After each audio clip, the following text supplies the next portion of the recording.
Minasyaitonirrajim. Bismillahirrahmanirrahim. Alhamdulillahirabbil alamin wassalatu wassalamu ala sayyidina Muhammadin asyrafil anbiya wal mursalin wa ala alihi wa sahbihi ajma'in. Subhanaka la ilma lana illa ma 'allamtana innaka antal alimul hakim. Rabbi shrah li sadri wa yassir li amri wahlul 'uqdatam min lisani yafqahu qawli. Assalamualaikum warahmatullahi wabarakatuh. Waalaikumsalam. Yang berbahagia Tuan Haji Ismail, tuan-tuan dan puan-puan yang dirahmati Allah sekalian, saya telah bincangkan 3 bulan sudah tentang hati. Kemudian berikutnya saya telah bincangkan juga bagaimana hendak menyuci hati.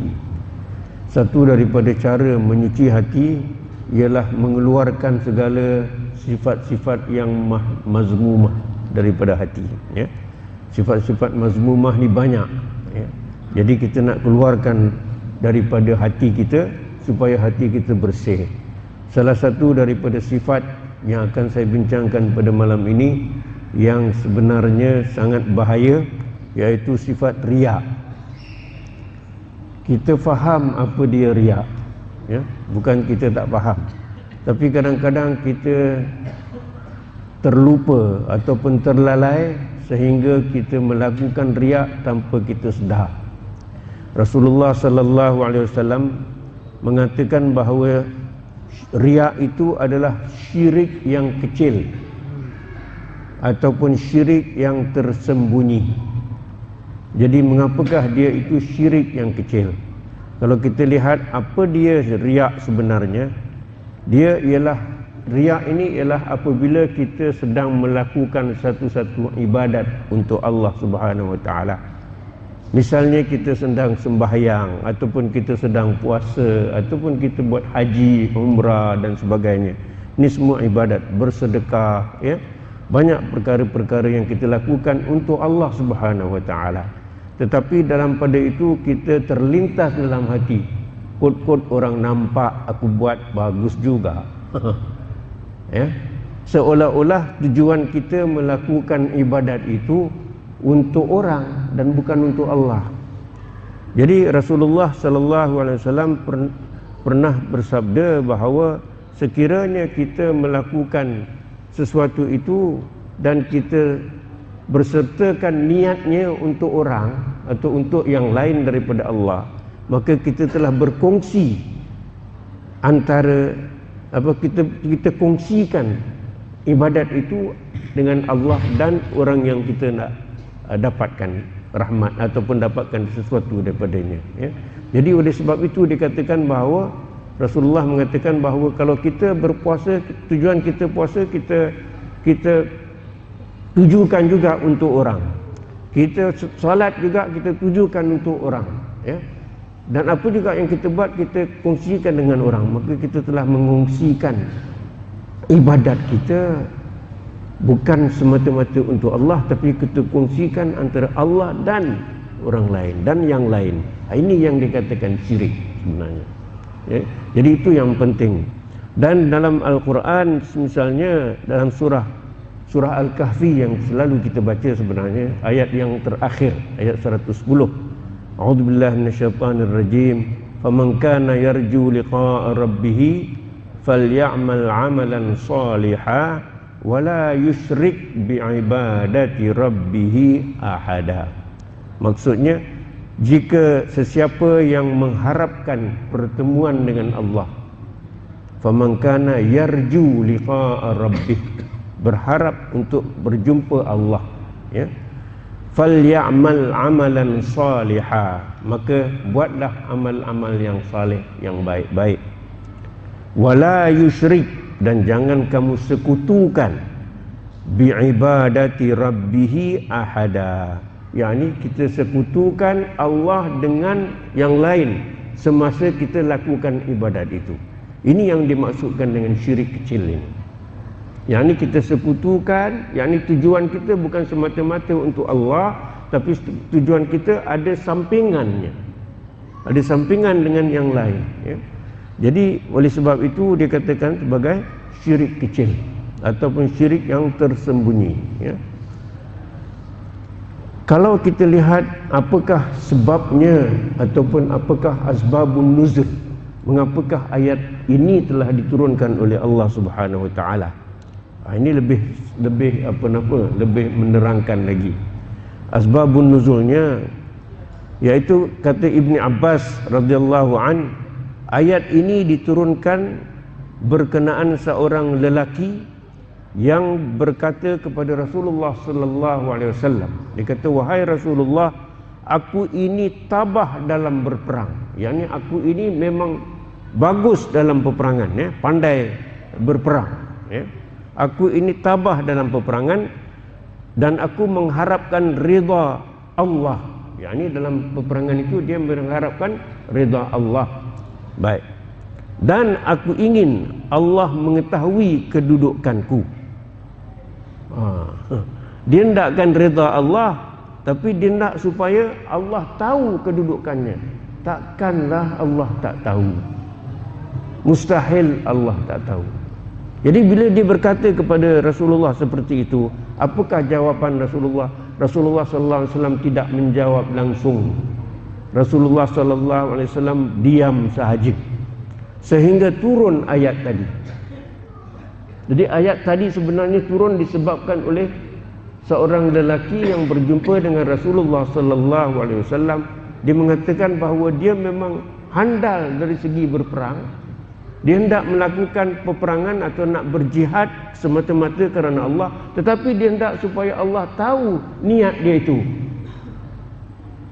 Oleh sebab itu ayat ini diturunkan. Yakni dia mensekutukan Allah dengan penghormatan ataupun keberanian dia, ya, dan sebagainya itu, untuk menunjukkan orang lain yang dia ni berani, yang dia ni handal dalam peperangan. Jadi bukan semata-mata untuk Allah, tapi adalah juga untuk orang lain. Ini masalahnya, ya. Sama juga bila kita sembahyang, macam saya sebutkan tadi, satu lagi ayat yang kita selalu baca dalam surah Al-Ma'un, ya, ara'aital ladzi yukadzibu biddin, ya. Dalam surah itu ada 4 ayat, iaitu a'udzubillahi minasyaitonir rajim, fawailul lil musallin alladzina hum an salatihim sahun alladzina hum yura'un wa yamna'unal ma'un. Maksudnya fawailul lil musallin, celakalah orang yang bersalat. Celakalah orang yang bersalat. Siapa yang dikatakan celaka bersalat ini? Alladzina hum an salatihim sahun. Dalam salatnya mereka itu lalai. Lalai dalam salat ini macam-macam. Satu daripadanya, kita tunggu sampai akhir waktu baru kita nak bergegas nak sembahyang. Itu satu daripada kelalaian, ya. Dan banyak lagi, saya kalau sebut memang tak berhenti, tak habis, ya. Satu daripadanya kita lalai, apa dia? Dalam kita ambil wuduk. Kalau kita tidak mengambil wuduk dengan sempurna, samalah seperti kita lalai dalam sembahyang, kerana sembahyang kita tidak sah, ya. Bila wuduk kita tidak sempurna, maka sembahyang kita pun lalai juga. Satu daripada perkara yang banyak kali saya perhati ialah, selain daripada wuduk ini, kuku kita tidak dipotong baik-baik, sampai kita nampak hitam kuku itu di kaki ini terutamanya. Jadi kalau nampak hitam kuku yang tidak berpotong beberapa lama, takut-takut air tak masuk, maka wuduk tidak sah.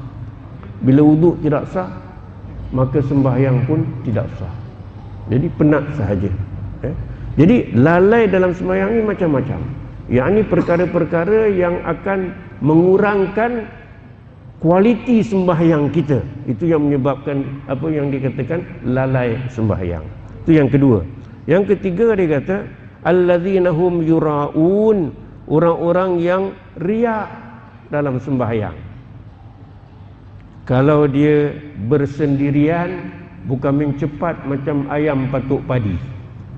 Tapi bila depan orang, nampak bukan main khusyuk. Rokoknya lama, iktidalnya bukan main lama, sujudnya tak bangun-bangun, ya? Macam ada satu cerita, satu kumpulan muallaf sembahyang maghrib. Jadi waktu itu biasanya ustaz yang datang jadi imam, tapi ustaz tu sakit perut, dia tak sempat datang. Maka dia tengok-tengok, paksalah satu daripada kawan ni yang muallaf ni suruh jadi imam. Jadi kawan ni terpaksa jadi imam. Bila baca rakaat pertama, dia baca surah Fatihah. Selepas Fatihah dia baca Qul a'udzu birabbin nas. Habis Qul a'udzu birabbin nas rakaat pertama, dia pun rukuk, iktidal, sujud. Sujud kali kedua tak bangun-bangun. Tak bangun-bangun, lama-lama orang pun heran. Salah satu daripada orang makmum ni terbangun. Tengok imam dah tak ada, dia pun bangun, imam sudah lari. Lepas itu habislah, tak tahu apa nak buat dah, semua mualaf kan. Jadi lepas tu isyak datang imam, datang ustaz, sembahyanglah sama-sama. Habis tu kawan yang sedar yang imam lagi ni betul-betul sebelah kawan yang lari tadi. Dia pun habis saja salam, dia pegang kawan ni. Apa pasal tadi lari? Dia kata, aku hafal satu surah saja, Qul a'udzu birabbin nas. Rakaat kedua mau baca apa? Itu pasal aku lari. Itu dia sujud tak bangun-bangun. Sebabnya dia tak tahu, itu lain. Tapi ini jenis sujud bukan main lama, sebab depan orang. Ya, ini masalahnya. Maknanya depan orang lain caranya bersemayam, belakang lain. Ini riak. Ya. Kata Sayyidina Ali, bahkan orang yang sembahyang di belakang lain, di depan lain, itu bukan setakat riak saja, munafik, kata Sayyidina Ali. Salah satu daripada tanda munafik itu dia. Ya. Kemudian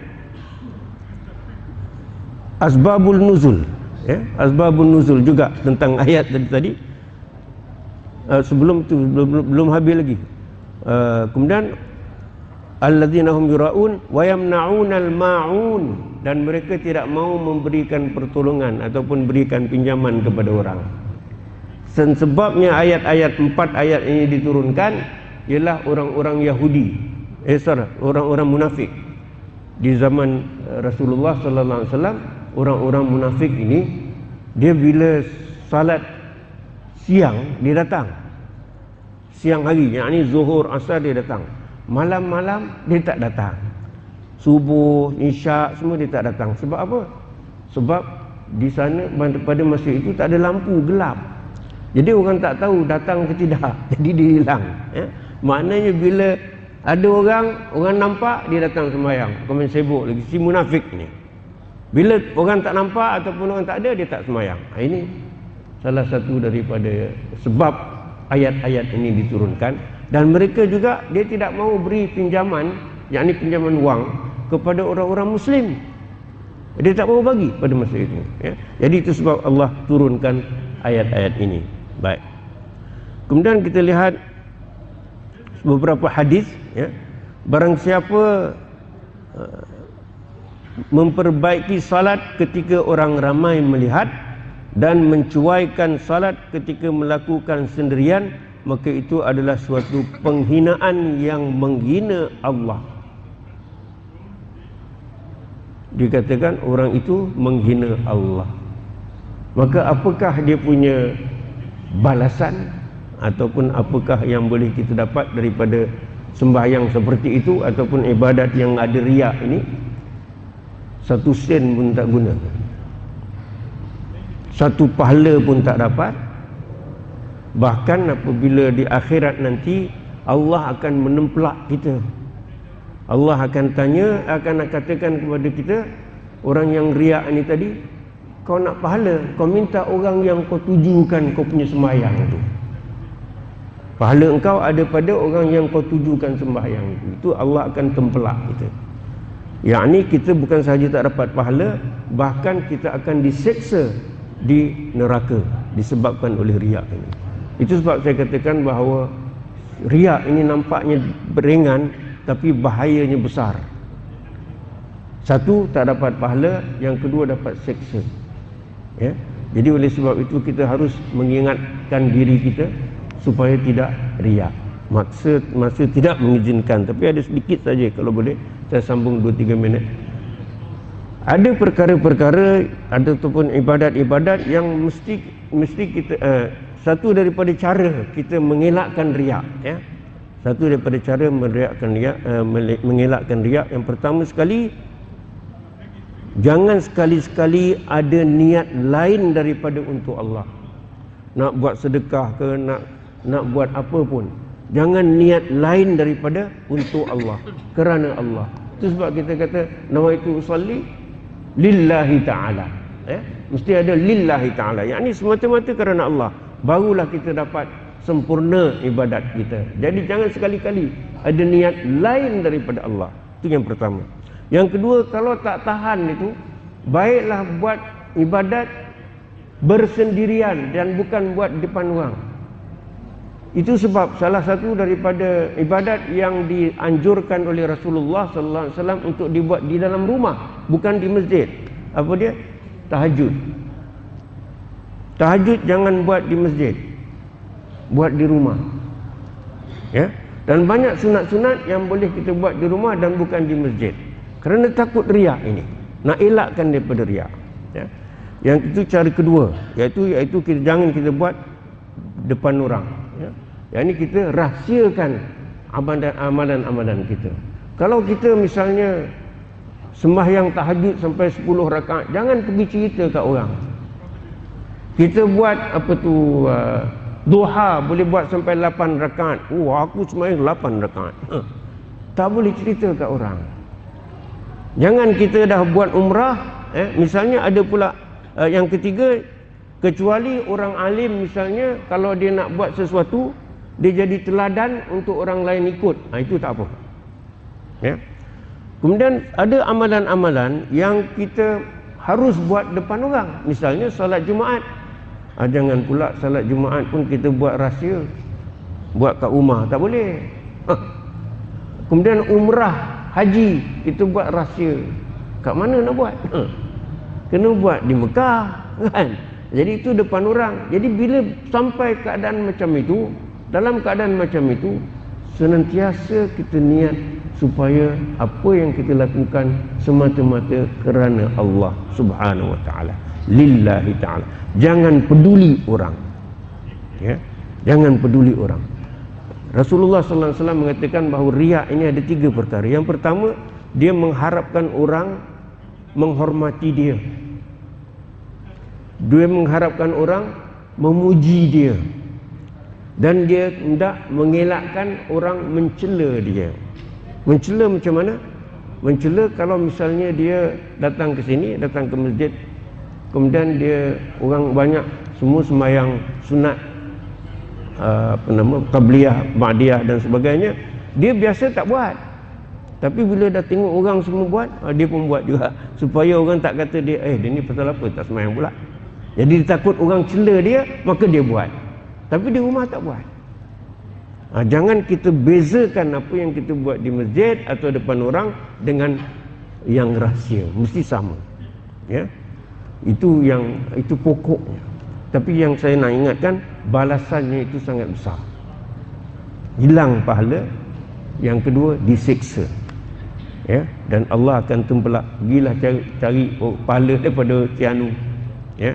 Jangan cari pahala daripada aku, kau cari pahala daripada si anu, sebab tujuan kau buat tu untuk dia.